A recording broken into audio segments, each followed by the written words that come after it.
Thank you for this. I'll cherish it forever. Thank you for your service, sir. We are very grateful. It's my honor. This is nice, isn't it?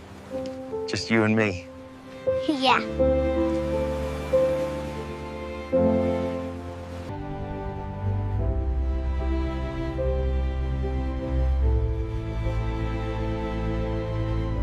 The Admiral laughed when he asked, "What's your kill count, Janitor?" The laughter died when the man with the mop replied, 468. And for the first time in years, the ocean held its breath. The ocean woke first. It stretched in endless silver beneath the rising sun, quiet and unbothered, unaware that on its steel-backed vessel, history was about to breathe again. The USS Halcyon floated like a cathedral made of engines and discipline, an aircraft carrier where ceremony had become religion and silence was the holiest sound of all. The morning inspection had begun. Boots struck the deck in rhythm. Metals caught the light like tiny suns. Voices barked orders, polished and perfect. But behind the order, in the corner of every eye, was a man no one really saw.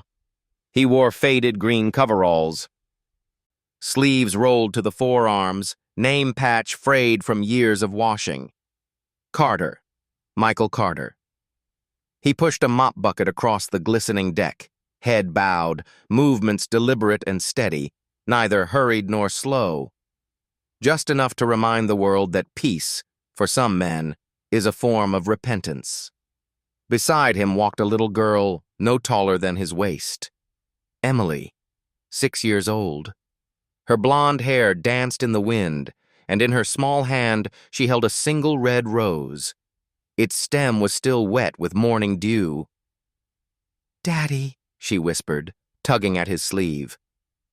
"Do people really fly off this boat like in the movies?"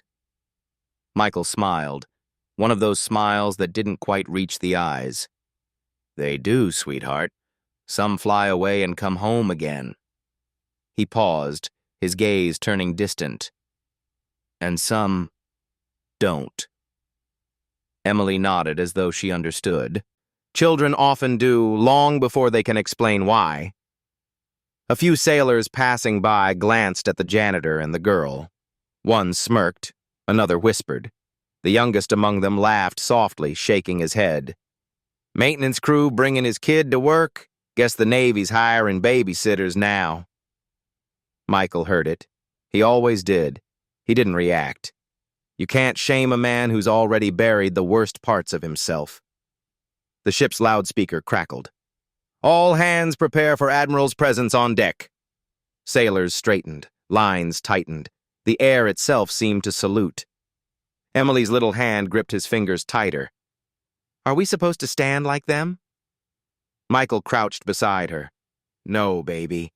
We stand just like we are. Never pretend to be someone else." She smiled, proud, as if she'd been given secret clearance to something sacred. Then they came, Admiral William Bradford leading the way, flanked by officers in crisp white, medals gleaming. Behind him walked Admiral Grace Whitmore, calm, precise, eyes that saw too much and said too little. Bradford's laughter rolled across the deck like arrogance wrapped in authority. Grace's silence followed behind, colder and far more dangerous. As they passed the maintenance area, Bradford's gaze snagged on the janitor and his little girl. His grin widened. "Carter, is it?" he called out, mock cheer heavy in his tone. Michael turned, neither defiant nor submissive. "Yes, sir," Bradford smirked. "Tell me, Carter, what's your kill count these days?" He paused for dramatic effect, voice loud enough for every sailor to hear. "Or are you just fighting grease stains now?" Laughter rippled through the ranks. Emily blinked up at her father, confused by the joke no one had explained. Her tiny hand gripped his sleeve again. Grace Whitmore's head turned sharply toward Bradford. "Sir," she began, but Michael raised a quiet hand. He didn't glare. He didn't flinch. His expression remained steady, like weather that had learned to outlast storms. When he spoke, his voice carried no anger, only truth. 468, he said softly. The laughter died before anyone realized it had stopped. Even the ocean seemed to hush. Bradford blinked. Excuse me? I stopped counting, Michael continued, when I learned that staying alive for a little girl mattered more than being remembered by a country that forgets. A silence so complete fell over the deck that even the wind hesitated. Emily tilted her head. Daddy, what's a kill count? He knelt, eyes gentle, voice low. A number, sweetheart.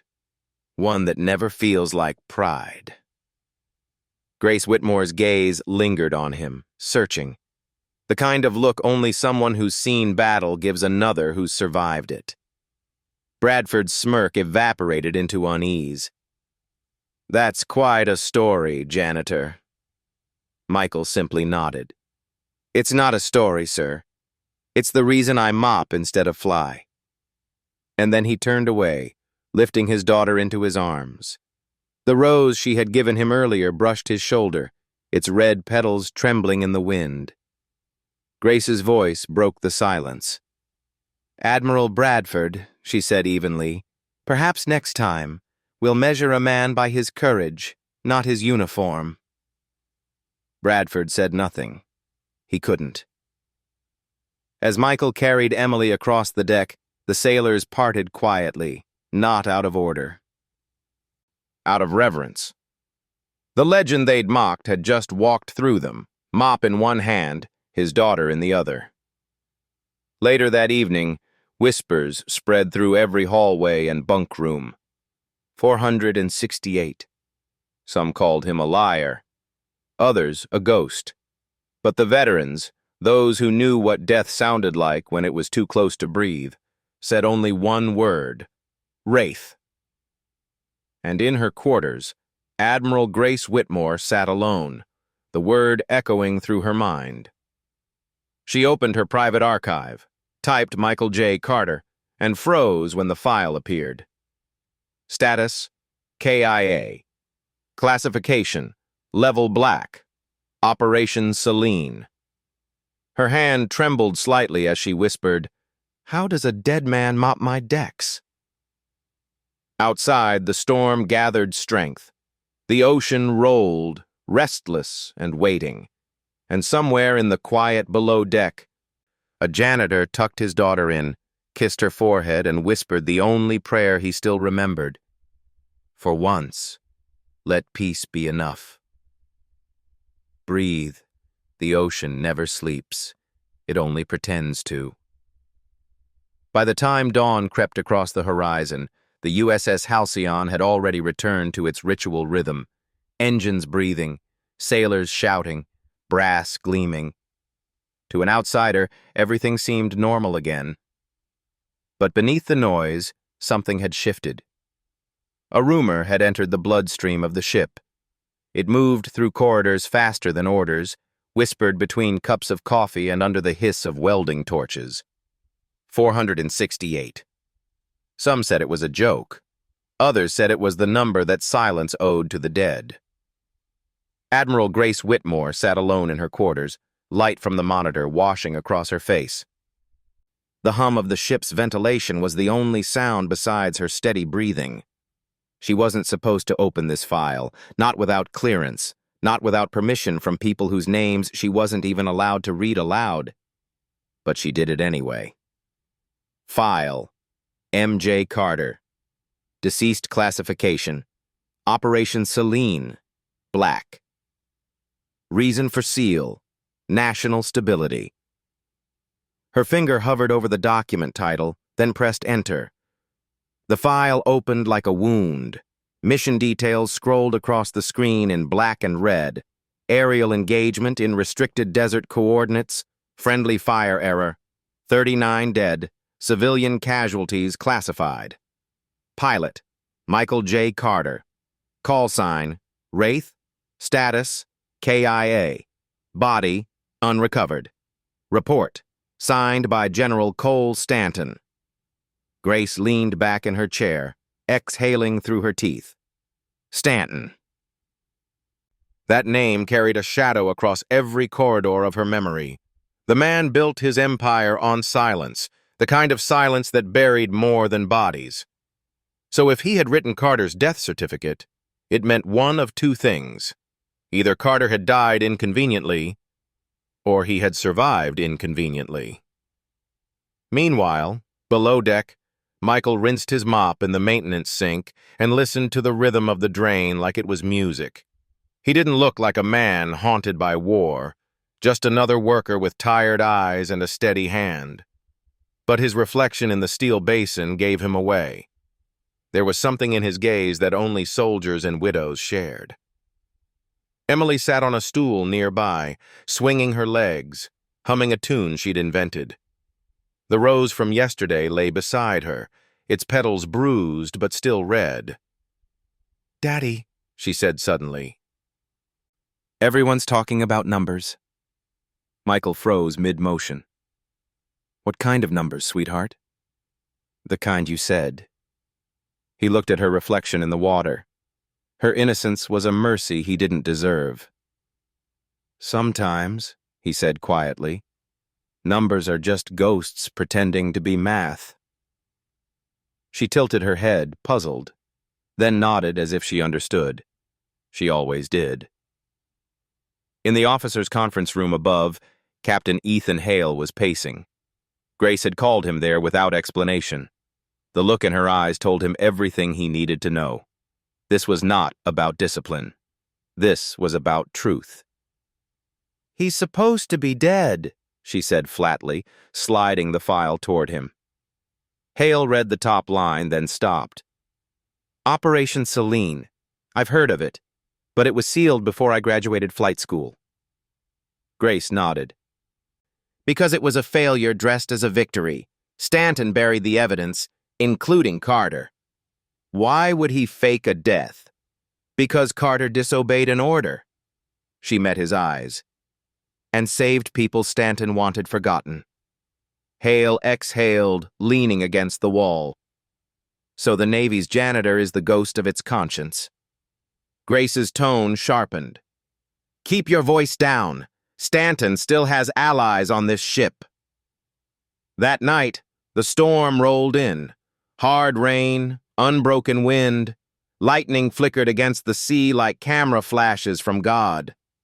Michael stood on the lower deck, looking out at the black water. The storm suited him. It had no rank, no allegiance, no need for applause. It simply existed, dangerous and honest. He didn't notice Grace until she spoke. "You have a habit of being where men don't expect you." He turned, half smiling. "Old habits. Hard to bury what won't stay dead." She stepped closer, her boots clanging against the deck. "You could have stayed hidden, Carter. You could have disappeared." "I did," he said, "for 6 years." "Then why come back?" He glanced toward the small cabin door where Emily slept. "Because she deserves a father who doesn't hide from ghosts." Grace studied him, her expression softening despite herself. "Do you know what happens if Stanton finds out you're alive?" He shrugged. "He already knows. Men like him always do." "And you're not afraid?" Michael's voice was calm, low, and terrifyingly steady. "Fear's just another uniform. You learn when to take it off." Grace looked at him for a long moment. The thunder rolled behind them like applause for something neither of them would ever say aloud. "You saved lives, didn't you?" she asked quietly. Michael didn't answer. Instead, he picked up the fallen rose that the wind had carried across the deck, brushing salt water from its petals. "The only lives that matter," he murmured, "are the ones still breathing when the gunfire stops." Grace swallowed hard. "You can't outrun what you were." He looked up, meeting her gaze. "I'm not trying to. I'm just trying to teach my daughter what peace looks like when no one's watching." That night, in her cabin, Grace couldn't sleep. She stared at the file again, the blinking cursor under the word deceased. She typed one word under it: alive. Then saved the file under a new name and hid it where Stanton's eyes couldn't reach. Outside, thunder rolled again, louder this time, and somewhere in the depths of the carrier, a father whispered to his sleeping child, "Rest easy, Emily. Tomorrow's storm won't find us if it's still learning our names." Awaken. The next morning, the USS Halcyon looked peaceful from the outside, like a city that had never known fear. But inside, the air was heavy with tension. It wasn't discipline anymore. It was expectation. Something unseen had shifted in the current of things, like a tremor before an earthquake. Sailors still saluted, orders still echoed. Yet beneath the mechanical rhythm of the day, every corridor carried a whisper. The janitor isn't a janitor. He was someone once. He still is. In the maintenance wing, Michael Carter adjusted the bolts on a turbine valve. The noise was steady, comforting. He worked the way some men prayed, with complete attention. Emily sat nearby on the floor, coloring with her red crayon. "Daddy," she said suddenly, "why do people look at you funny now?" He smiled faintly without turning. "Because grown-ups love secrets more than they love truth." She wrinkled her nose. "Secrets make people lonely." He looked over at her, the wrench pausing mid-turn. "You're smarter than most admirals I've met." "I don't even know what that is." "Exactly." She grinned, returning to her drawing. In her picture, the ship floated under a pink sky, and beside it, she'd drawn a man holding a mop like a sword.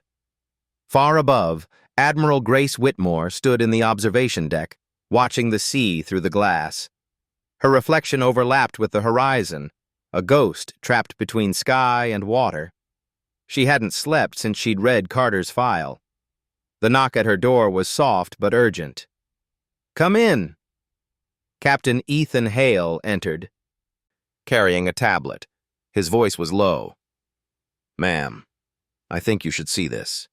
He placed the screen on her desk. It showed a classified transmission, time-stamped less than an hour ago. Origin, Joint Command, Office of General Cole Stanton. Subject, Asset Recovery. Wraith. Directive, retrieve alive if possible. Terminate if not. Priority Alpha. Grace's jaw tightened. "They know," Hale nodded grimly. "And they're sending someone." "Who?" He hesitated.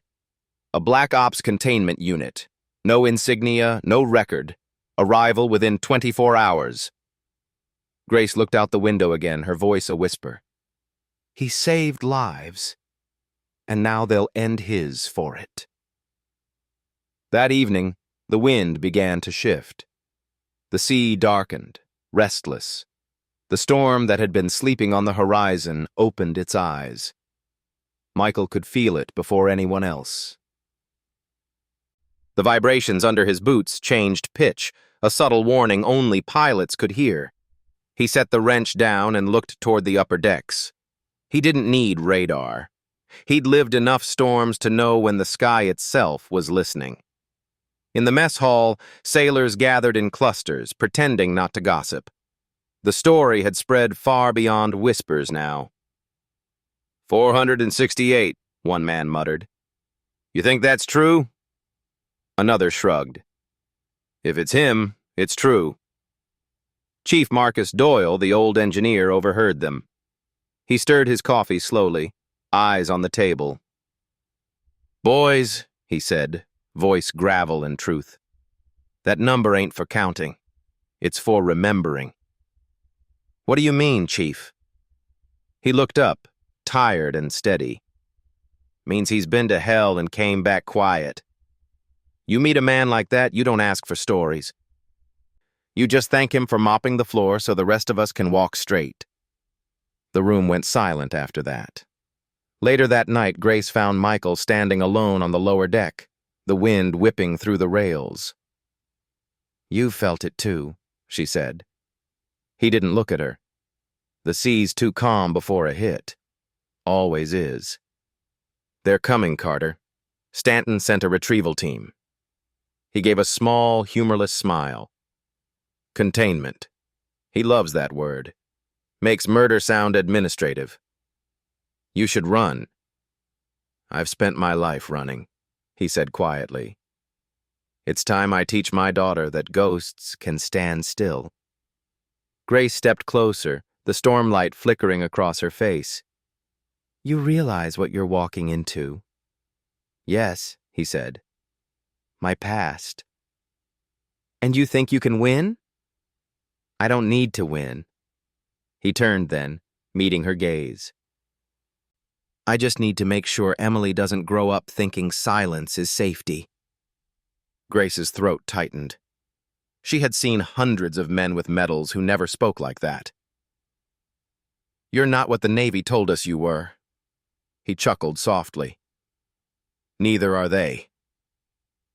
The rain began, slow, deliberate drops that hit the deck like the ticking of a countdown. In the communications room, Hale's console blinked red. Inbound transport, unmarked, ETA 0400. He radioed the bridge. "Ma'am, they're early." Grace's reply was steady but low. "Then we'll be ready early." In his cabin, Michael tucked Emily into her small bunk. She was half asleep, mumbling something about the pink sky she'd drawn. "Daddy," she whispered, "will the storm find us?" He brushed her hair gently. "No, Angel. Storms chase thunder, not whispers." "Then we're safe?" He smiled faintly. "We are tonight." Outside, lightning split the horizon. Rain hammered the deck, and through the noise, faint but certain, the blades of incoming helicopters began to slice the air. Grace stood on the bridge, eyes narrowing as the radar filled with ghosts that had coordinates. "They're here," she said. And somewhere below, Michael Carter stood in the dark, rolling his sleeves up, not like a janitor preparing to clean, but like a soldier remembering how. Thunder. The storm came in slow, like a lie everyone wanted to believe. By nightfall, the horizon was gone, swallowed whole by sheets of rain and static. The USS Halcyon became a fortress adrift in gray, engines humming, nerves stretched thin. And somewhere in that steel labyrinth, a father and daughter waited for ghosts in human form. Admiral Grace Whitmore stood at the bridge window, her reflection trembling against the lightning. "They're here," she said quietly.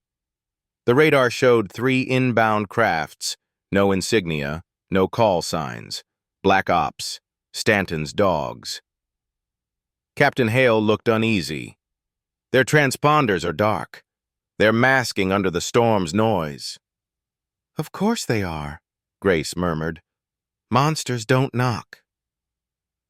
Below, Michael Carter sat with Emily in a dim storage bay. He could feel the vibrations of the engines through the floor. Steady, controlled, alive. Emily played with her crayons, drawing 2 stick figures beneath a red umbrella. One tall, one small. The taller one was smiling. "Daddy," she whispered, "is it raining outside our boat?" "Yes." "Angel. Are the raindrop soldiers too?" He almost smiled. "No, just old tears that never learned where to fall." She nodded, perfectly content with that answer, and went back to coloring. Then, through the hum of the storm, Michael heard it, the hollow echo of synchronized boots. Trained rhythm, calculated weight. Not sailors, not crew. Hunters. Grace's voice came through his earpiece, low and controlled. "Carter, they've boarded. 3 squads moving toward your sector. Doyle's sealing alternate routes, but they'll reach you in minutes." Michael's reply was calm. "Then I'll make sure they forget the way out." He hid Emily beneath a maintenance panel lined with cable conduits. The space was small, warm, safe. He crouched to her level. "Remember the rules, sweetheart. You stay quiet until I say your name." Her eyes widened. "Are the bad people coming?" He nodded. "But they won't find you." She reached up and touched his cheek. "Because you're a superhero?" He shook his head softly. "No, because I'm your dad." When the hatch closed, the sound it made was heartbreak in disguise. Chief Marcus Doyle stood in a crawl space above Deck C, hands flying across control panels. Sweat mixed with salt air as he rerouted pressure valves and vent systems. "Let's see you track infrared through a sauna," he muttered, grinning grimly. Grace's voice came through the comms. "Marcus, how long can you jam them?" 5, maybe 6 minutes if I don't blow a fuse. Buy me 7. Lady, I'll buy you a miracle. The first containment squad reached Section 9. They moved in absolute silence, masks black, visors glowing faint blue. Each man's heartbeat synced to a pulse in his headset. Then the lights flickered. A faint metallic ping echoed in the corridor. Again and again. One soldier gestured forward, scanning. It was only a loose pipe, tapping softly in rhythm with the ship's sway. He turned to signal his men, but they were already gone. A hand gripped his shoulder from behind, dragging him into shadow. The muffled sound of impact. Then silence. Michael moved like a man who'd long forgotten hesitation. One motion flowed into the next, precise, measured, merciful. He left no blood, only unconscious men breathing on cold steel. When the last body fell, he stood there for a moment, chest rising slow, rainwater dripping from his hair. He whispered, "No more killing. Not tonight." Up on the bridge, Grace watched the monitors. Dots blinked and disappeared. 1, 2, 3. Captain Hale stared. "He's taking them down non-lethally."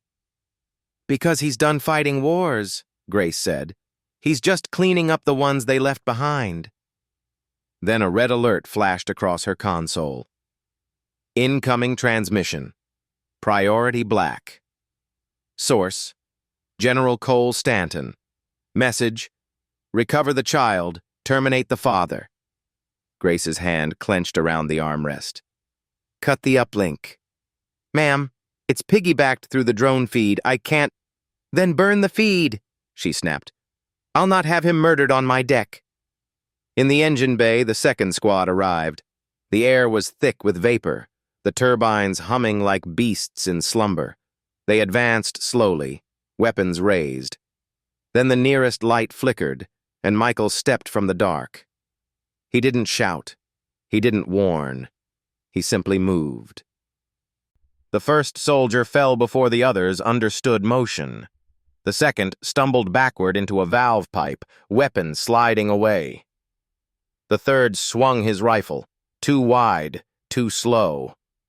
Michael caught the barrel, twisted and pushed him down gently, almost tenderly, as though lowering a child to rest. When it was done, he stood in the hum of the engines, breathing quietly. The men lay still, not dead, not broken, just out of the storm. Rain pounded the hull like applause from heaven and hell alike. Grace looked out over the sea, whispering to herself, "He's not fighting them. He's forgiving them." "Ma'am," Captain Hale said softly, "you can't protect him forever." "I don't need forever," Grace replied. "I just need tonight." Down below, Michael lifted the panel and found Emily blinking up at him. She rubbed her eyes. "Is it morning yet?" He smiled, exhaustion softening the edges of his face. "Almost." "Did we win the game?" He carried her into his arms. "Winning just means we get another sunrise." So, yes, we did. She smiled sleepily. Then we can draw again tomorrow. Yes, Angel. Tomorrow. Far above them, lightning tore the clouds open. In a high-security war room thousands of miles away, General Stanton watched his monitors go dark one by one. A junior officer whispered, "Containment failed, sir." Stanton didn't blink. "No," he said. "It only just began."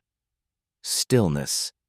The sea had calmed by dawn, but peace on the USS Halcyon was a trick of the light. Beneath its metal skin, fear still moved like electricity, silent, invisible, and fatal if touched.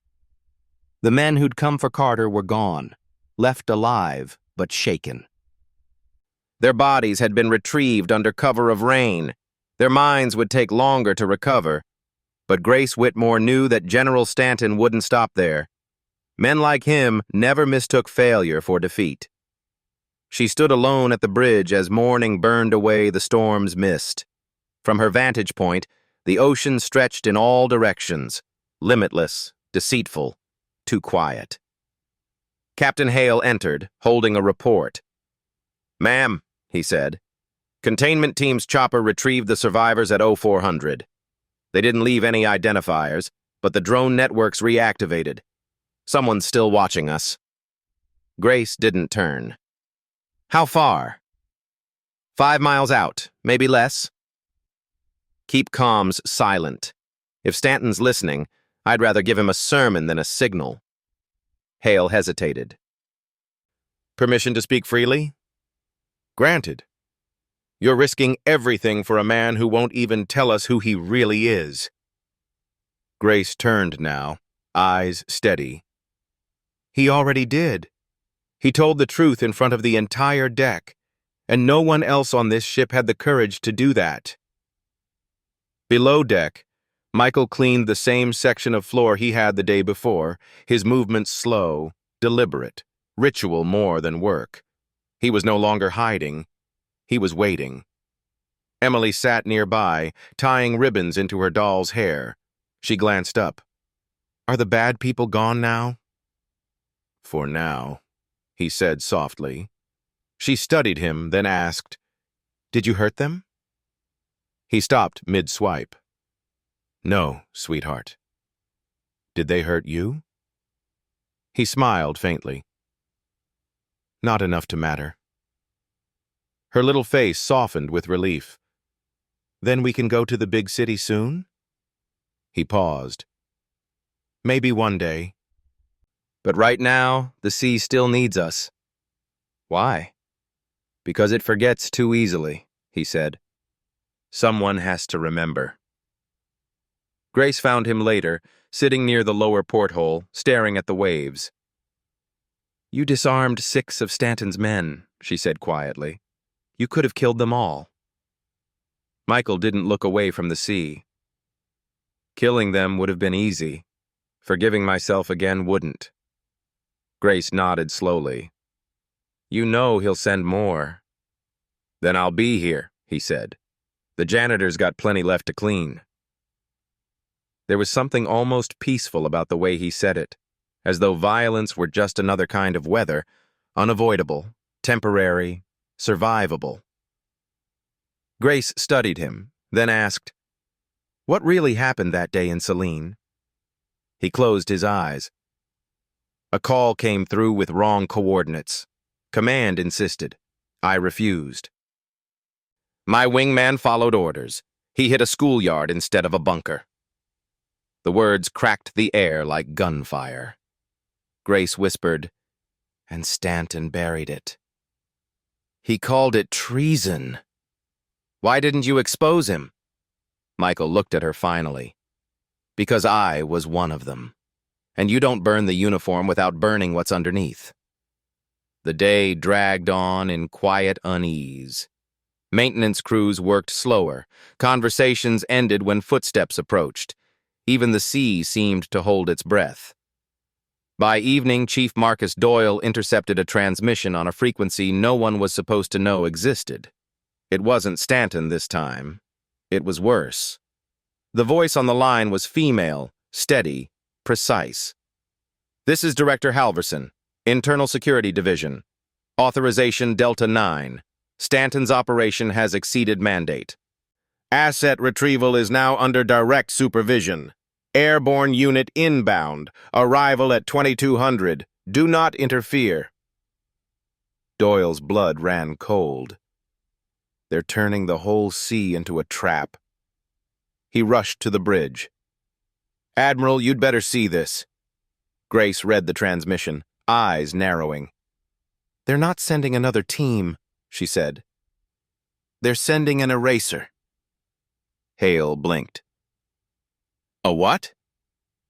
Not soldiers, drones, fully autonomous. She turned to the window where the sky was already dimming to violet. They won't just come for him. They'll sink the ship to keep it quiet. Michael felt the hum change again. A pilot always feels the air before it moves. He set the mop aside, looked upward, and murmured, "He's finally lost patience." He walked to Emily, knelt, and looked her in the eye. You remember what I told you about the stars? That their old light still trying to come home? He smiled. That's right. Tonight you'll get to see them closer. She tilted her head. Are we flying?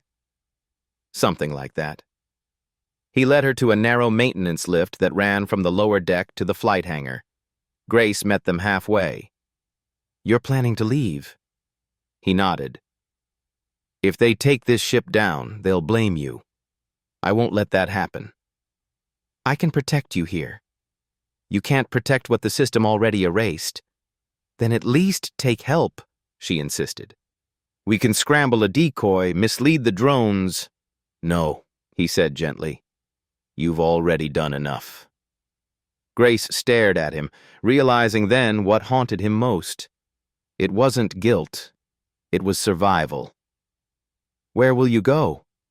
He looked toward the sea. Home. By 2150, the drones appeared, a silent constellation descending from the clouds. Their red sensors blinked in perfect synchronization. On the bridge, alarms wailed. Multiple aerial contacts. 40 inbound. Shut down radar, Grace ordered. Go dark. She watched them descend, a swarm of obedient death. Hale whispered, If they hit the deck, we're done. Grace didn't move. Then we make sure they don't. She slammed the emergency comm switch. Carter, they're coming. His voice came through, calm as ever. Good.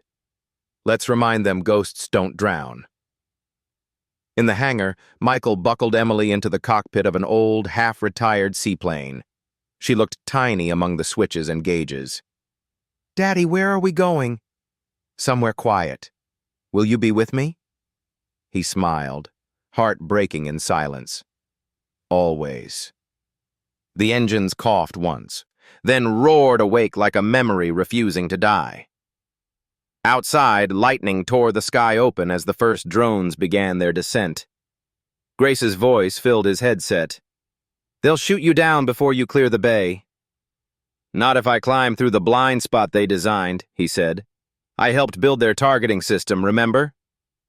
Grace froze. You what? But by then, the seaplane had already rolled forward, its wheels skimming the wet deck before lifting into the storm.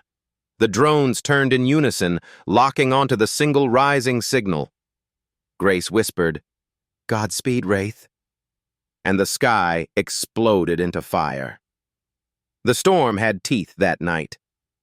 Lightning ripped the clouds apart. Rain turned the ocean into shattered glass.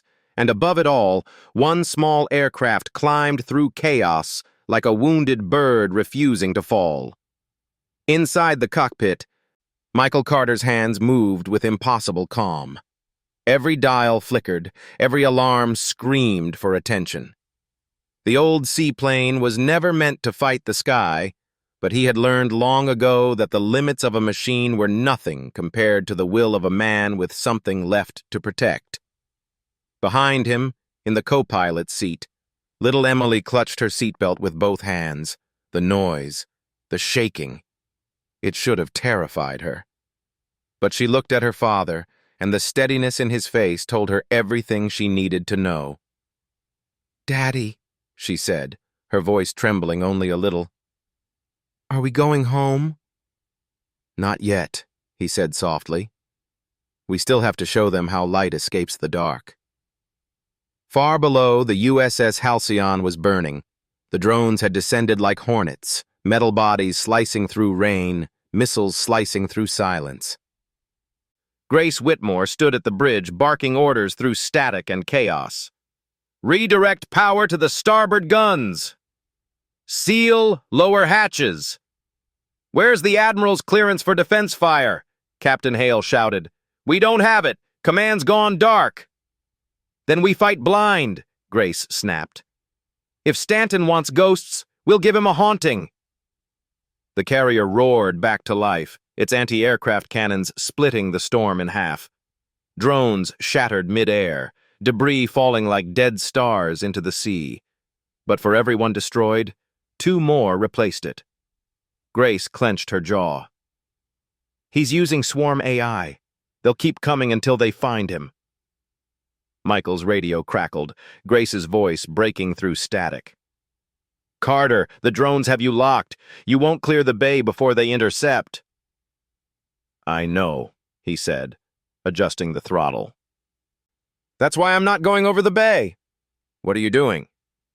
"Giving them something to follow." He banked hard left, flying not away from the carrier, but toward it. The drones swarmed behind him instantly, red sensors blinking in unison. Grace watched the radar in disbelief. "He's drawing them back to us," Doyle's voice growled over the comms. "He's baiting their targeting system. The drones will switch to his signal and overload their grid if he gets close enough." "Close enough for what?" Grace demanded. Doyle hesitated. "For the sky to eat him." Emily's voice cut through the roar of engines. "Daddy, the lights are following us." "I know, sweetheart. Are they friends?" He smiled faintly. "Not yet. Are you scared?" He glanced at her reflection in the cracked glass, so small, so fearless, clutching her doll with one hand and his old flight badge in the other. "No," he said, "because you're with me." She smiled back. "Then I'm not scared either." He reached over, pressed a small switch beneath her seat, the emergency eject system, one he'd secretly modified days ago. "Sweetheart," he whispered, "you remember how we talked about clouds being pillows for angels?" "Uh-huh." "If I say now, you have to close your eyes and hug your doll tight, okay?" "Why?" "Because I'm going to make the sky soft for you." Grace's radar screamed. "He's too low! He'll hit the deck!" "No," Doyle said quietly, staring at the blip. "He's lining up for the blind spot." And then he saw it. The drones, all 40 of them, compressing into a perfect circle around Carter's craft. The pattern wasn't random.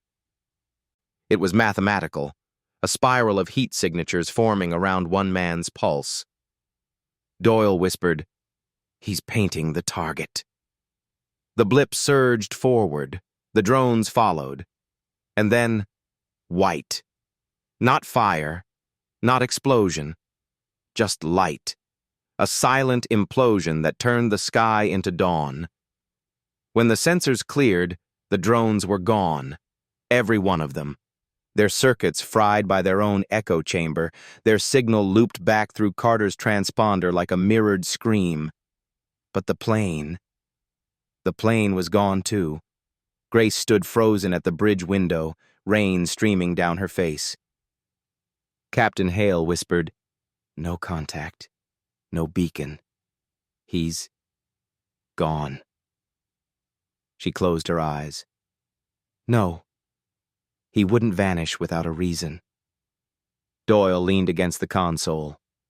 "He gave you one. Look outside. The storm had broken. The first clean shaft of sunlight pierced the horizon, striking the water in a perfect circle.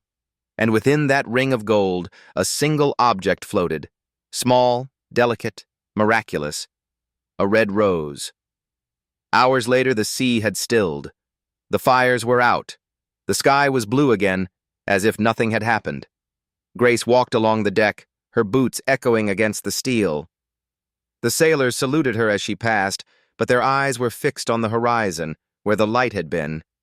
In her hand, she held the recovered rose. Its petals were bruised but alive. Hale approached quietly.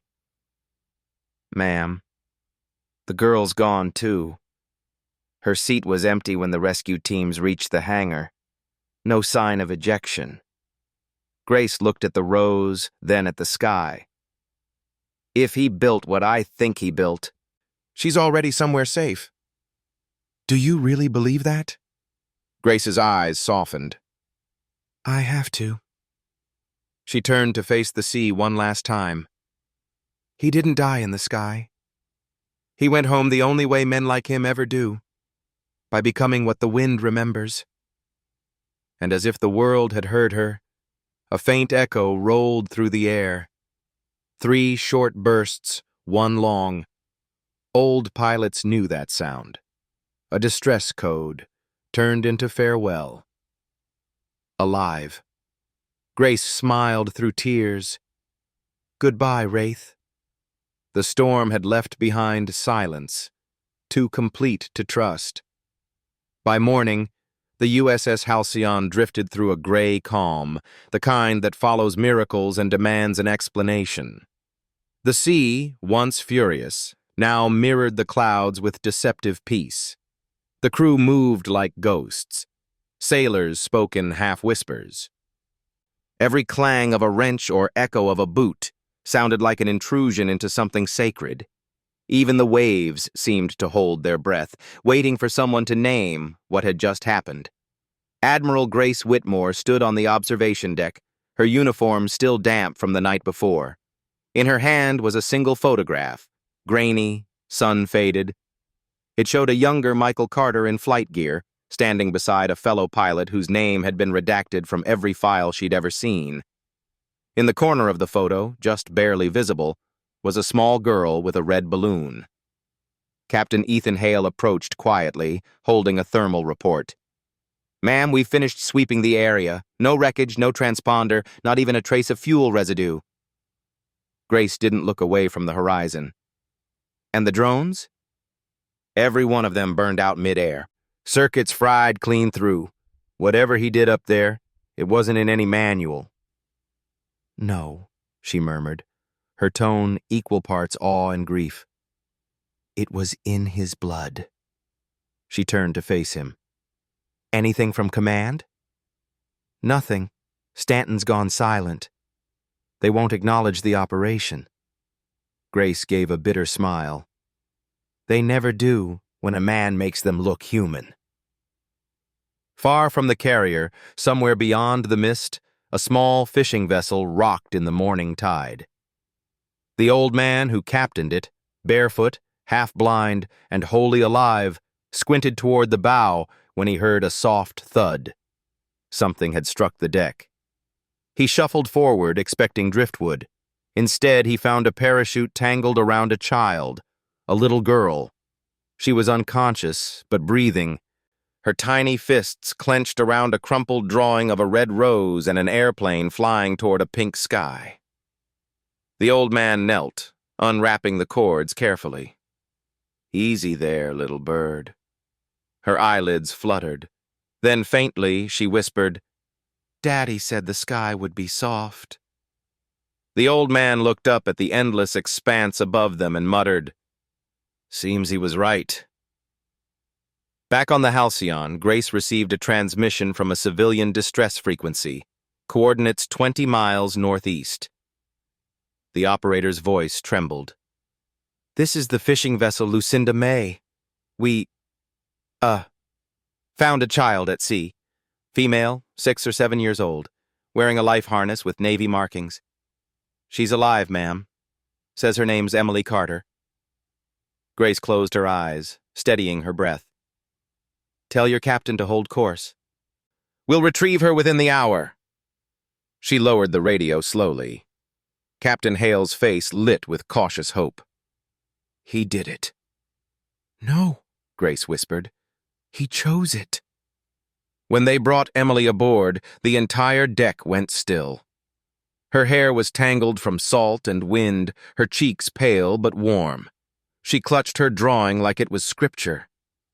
Grace knelt in front of her. Hello, Emily, she said softly. Do you remember me? The little girl blinked, then nodded faintly. You were the lady with the big hat. Grace smiled. That's right. Emily's eyes wandered across the deck, searching. Where's Daddy? Grace's throat tightened. Every word felt like a lie waiting to collapse. He flew very high, higher than the storm. Will he come back? Grace hesitated. Then, quietly, reverently, he already did. In the light that saved us. Emily studied her for a long moment, as if measuring truth not by words but by tone. Finally, she nodded. Then I'll draw him in the sky so he never gets lost. That evening, as the sun dipped low, Grace sat beside Emily in the mess hall. The little girl drew with crayons on a napkin, the tip of her tongue poking out in concentration. What's that? Grace asked. Emily beamed. It's Daddy's plane, but see? She pointed at the top. It has wings like an angel now. Grace smiled, though her eyes shone with something unspoken. That's beautiful, sweetheart. Emily paused. Can I give it to you? Why me? Because Daddy said you're one of the good ones. Grace swallowed hard, taking the paper like it was a medal she hadn't earned. Thank you, Emily. Hours later, when the ship finally quieted, Grace stood at the deck alone, the crayon drawing tucked inside her coat. The sea stretched infinite and dark, yet somewhere beyond it, beyond logic, beyond reason, she felt something. A hum. Soft. Familiar. Alive. She looked up. Far above the clouds, just at the edge of sight, a faint light moved across the heavens, steady, unwavering. Too slow to be a satellite, too sure to be a flare. Grace exhaled, a whisper slipping through her lips. Fly safe, Wraith. The light flickered once, twice, then vanished into the horizon. In her cabin, Emily slept soundly for the first time since the storm. Her hand rested open beside her, the rose petals Michael had once given her still pressed between her fingers. Grace checked on her one last time before leaving, whispering, He made the sky soft for you, little one. Just like he promised. Then she turned off the light, letting moonlight spill across the room like silver forgiveness. Outside, the ocean glowed faintly under the stars, and for a single heartbeat, the entire sea seemed to whisper the same word the wind once carried through his cockpit. Home. Washington did not sleep. It merely waited. An empire of light built on silence. General Cole Stanton sat alone in his private office at 0400 hours, the city skyline stretching behind him like a field of glass. On his desk lay a single report stamped in red. Operation Selene, reopened. He had read it 3 times already, and every time the ending changed, because it wasn't the ending he'd ordered. Deceased, unconfirmed. Subject, missing in action. Collateral, contained. Stanton's fingers drummed against the wood. A glass of bourbon sat untouched beside a stack of classified photographs. Grainy aerial shots of the USS Halcyon, post-engagement, half of her systems blacked out. He leaned forward, his jaw tight. You can hide from command, he muttered. "But you can't hide from me, Carter." He pressed a button on his intercom.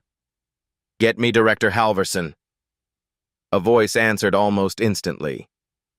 "She's in Geneva, sir." "Then wake her up." Meanwhile, on the Halcyon, the ocean stretched empty and infinite. The ship was limping home, scarred, silent, but alive. Admiral Grace Whitmore stood on the deck, wind cutting through her uniform. She had aged a decade in a single week. Captain Hale joined her, a file in his hand. "Transmission from Central Command, ma'am." She opened it slowly, her expression unreadable.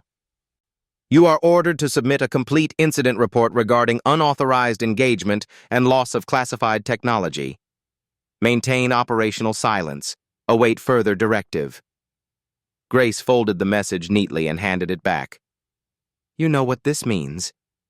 "They're going to bury it," Hale said. "No," she replied softly. "They're going to rewrite it." Across the ocean, Stanton's office lights still burned. Director Halverson appeared on his secure monitor, silver hair immaculate, her tone measured. "General, your last containment failed because you overstepped jurisdiction," she said coldly. "Internal security will handle this from now on." "You can't handle a man who doesn't exist," Stanton snapped. "Then stop chasing him," she said. "He's not your enemy." Stanton's glare hardened. "Every ghost that walks out of my files is my enemy."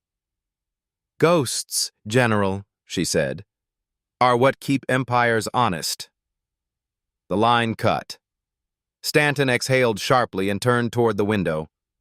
The dawn light had begun to touch the city, cold, pale, judgmental. He opened the last photo on his desk, a blurred frame captured by a drone seconds before the explosion. A plane, a silhouette in the cockpit, and on the glass canopy, painted in red crayon, was a single symbol, a rose. He stared at it for a long time. Then he poured the bourbon and whispered to himself, "You should have stayed dead, Wraith."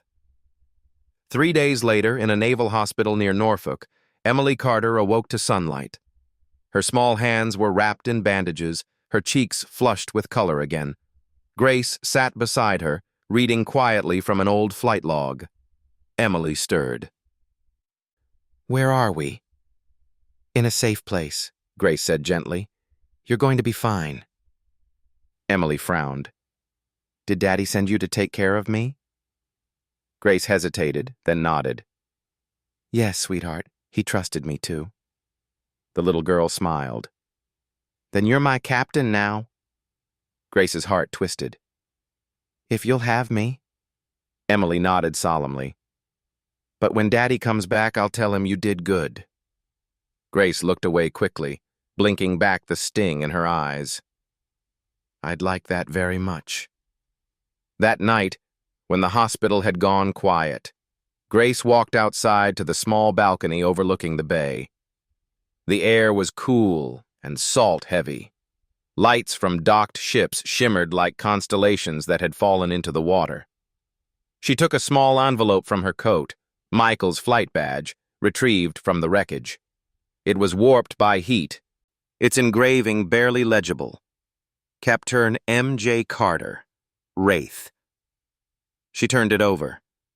There was a child's drawing taped to the back. A pink sky. A plane. 2 figures holding hands beneath it. Her throat caught.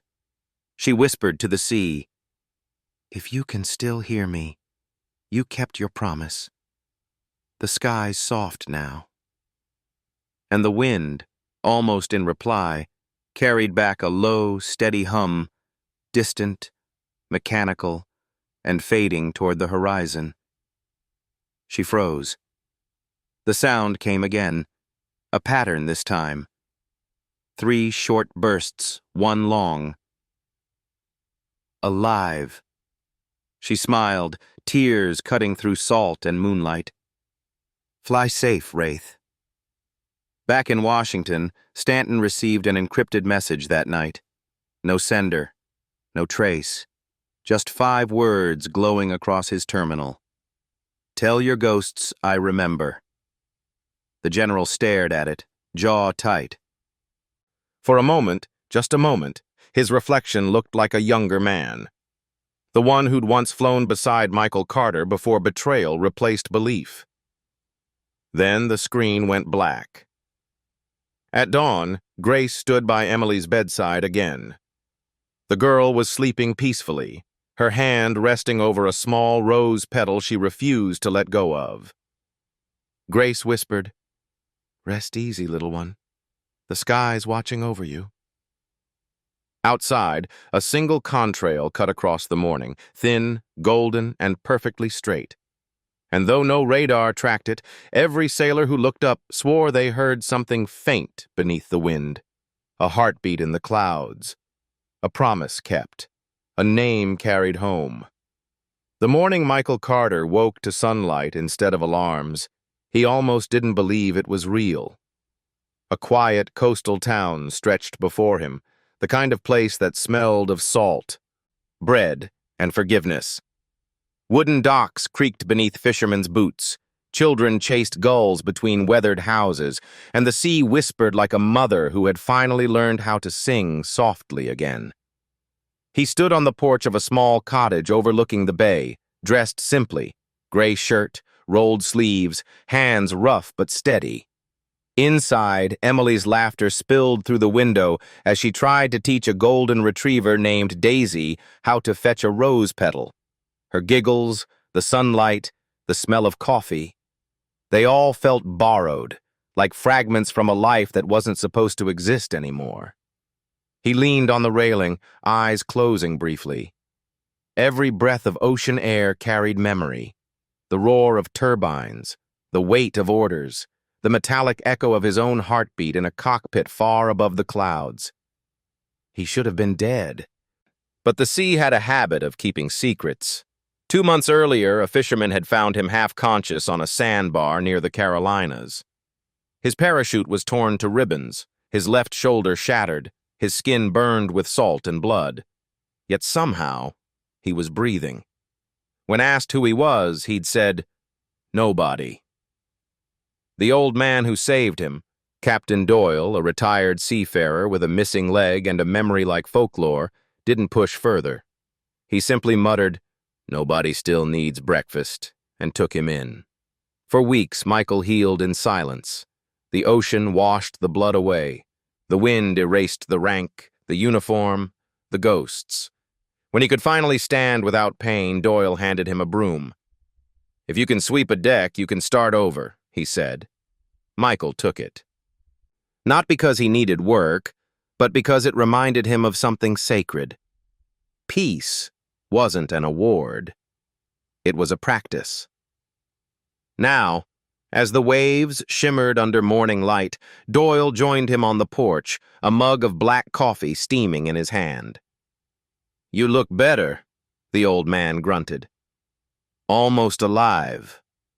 Michael smiled faintly. "I've been called worse."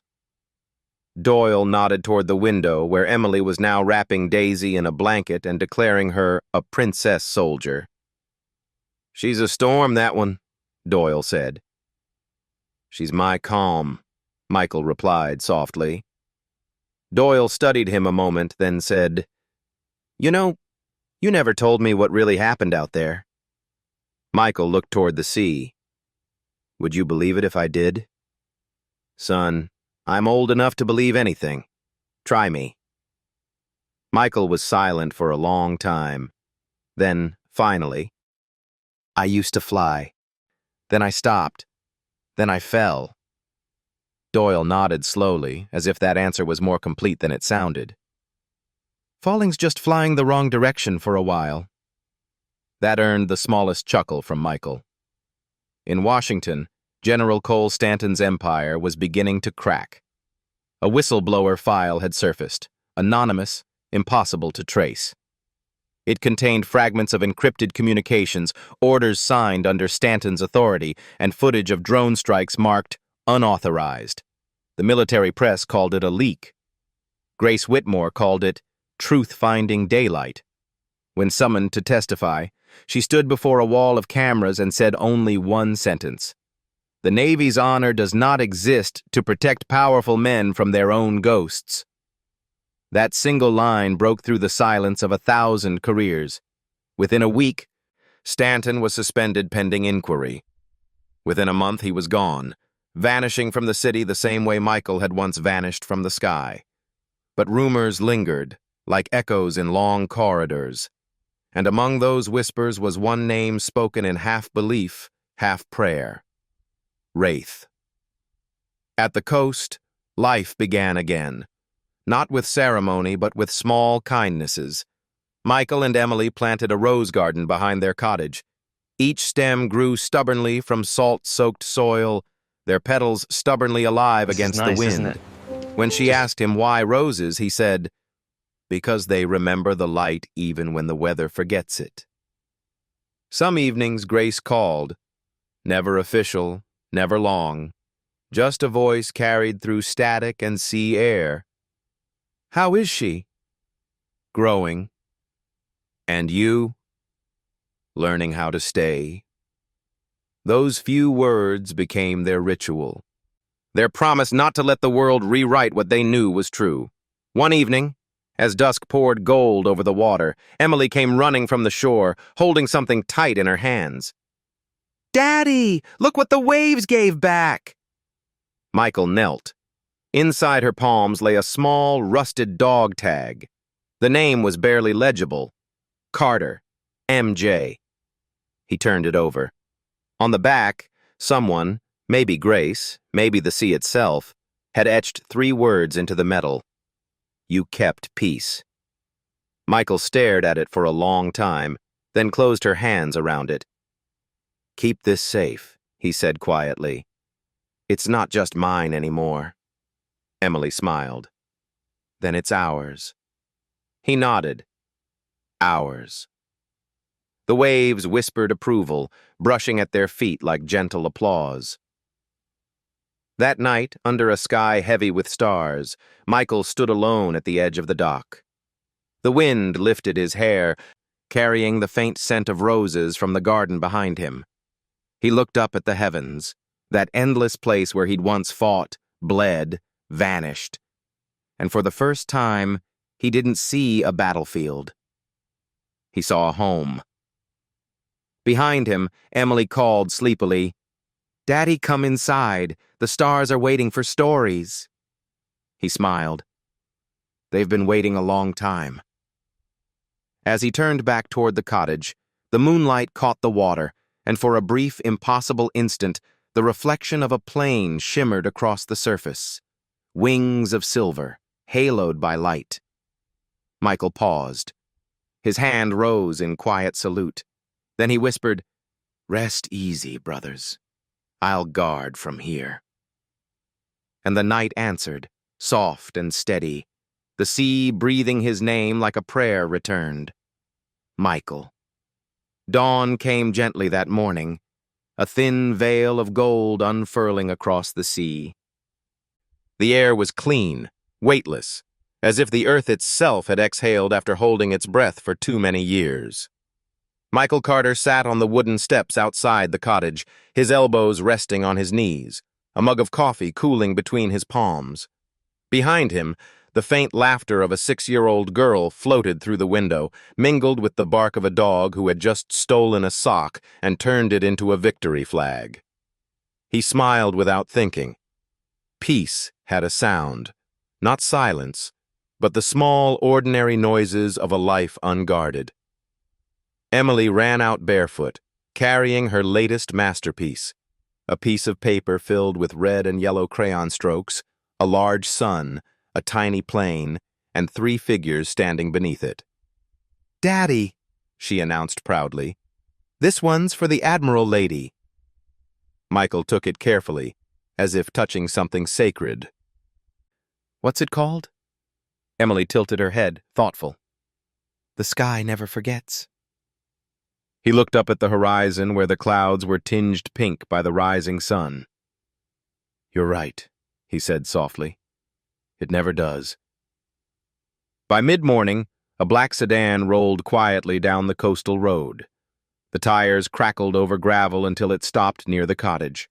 Admiral Grace Whitmore stepped out, her white uniform replaced by a simple navy coat, her rank left behind on purpose. Michael was already waiting by the gate. "You found us," he said with a faint smile. "You didn't make it easy," she replied. "That was the idea." For a moment, neither spoke. The ocean murmured between them. Finally, Grace reached into her coat pocket and pulled out a small envelope. "You've been officially cleared of all charges. Stanton's files were unsealed." "The world knows now?" Michael didn't reach for it. "The world doesn't need to." "Maybe not," she said. "But truth does." He looked toward the garden where Emily was watering roses with a plastic cup. "I used to think truth was something you fight for," he murmured. "Now I think it's something you live quietly enough to deserve." Grace studied him for a long moment, this man who had walked away from medals, from rank, from vengeance. "The Navy would reinstate you tomorrow if you asked." "I know." "And you won't?" He shook his head. "The sky has enough soldiers. It needs fathers now." They walked along the pier, the wind teasing loose strands of Grace's hair. She laughed softly, a sound Michael had never heard from her before. "You look different," she said. "Alive?" She smiled. "That's one word for it." He nodded toward the water. "You do too. Less made of iron." "Don't tell command," she said, eyes glinting. They reached the end of the pier where the ocean opened like an unwritten story. Grace stopped, slipping the envelope into his hand. "Keep it anyway. For her. So she knows one day who her father really was." He looked down at the paper, then back at her. "She already knows," he said quietly. "She just draws it better than I can explain it." Grace's voice softened. "Do you ever miss it? The sound of engines, the rhythm of orders, the way a cockpit feels like purpose?" Michael gazed out at the sea. "Sometimes, but then I hear her laugh, and it drowns out the war." That afternoon, Emily insisted on giving Grace a tour of her rose army. Rows of stubborn flowers swayed in the wind. Each one tagged with a small wooden sign scrawled in a child's handwriting: Hope, Kindness, Daddy, the Sky, Mommy. Grace knelt beside her, running a gloved finger along the petals. "They're beautiful, Emily." "They're strong," Emily corrected. "Daddy says roses fight storms but still smell nice." Grace glanced at Michael. "He's right. Smart man." Emily nodded solemnly. "He's my hero." Michael crouched beside her. "Heroes just take care of what they love." Grace's throat tightened. "And sometimes," she whispered, "what they love takes care of them." When evening came, the three of them stood by the garden as the sky melted into gold. Emily held a single rose between her fingers, its petals trembling in the wind. "Daddy," she said softly, "can we send one to the sky? For Mommy?" Michael knelt, helping her place the rose into the surf. The tide carried it gently outward, spinning like a small red star. Grace stood beside them, silent. Emily whispered, "She'll find it." "Yes," Michael said. "She always does." They watched until the rose became a dot against the horizon. Later, after Grace had gone, the cottage fell quiet, except for the soft rhythm of Emily's breathing through the open door. Michael sat alone on the porch again, the night pressing cool against his skin. He looked up at the stars. Somewhere beyond them, old battles were still being fought, but not by him. Not anymore. He reached into his pocket and unfolded the paper Grace had given him, the official letter clearing his name. The words blurred under his thumb. He let the breeze take it. The page fluttered once, twice, and drifted away into the dark like a white bird finally set free. "Until peace," he murmured. Far above the coastline, a plane passed silently across the night sky, not military, not marked, just a single light moving steadily east. Michael smiled. "Still watching, huh?" The wind stirred the roses in answer. He closed his eyes and whispered to the sea, to the sky, to the ghosts that had finally learned how to rest. "Tell the others I made it home." Inside, Emily stirred in her sleep, her small hand resting over a folded drawing on her bedside table. 3 figures standing beneath a sunrise, the words scrawled in childish script, "Until peace." And outside, beneath the infinite sky, the sea kept its promise, quiet, endless, alive.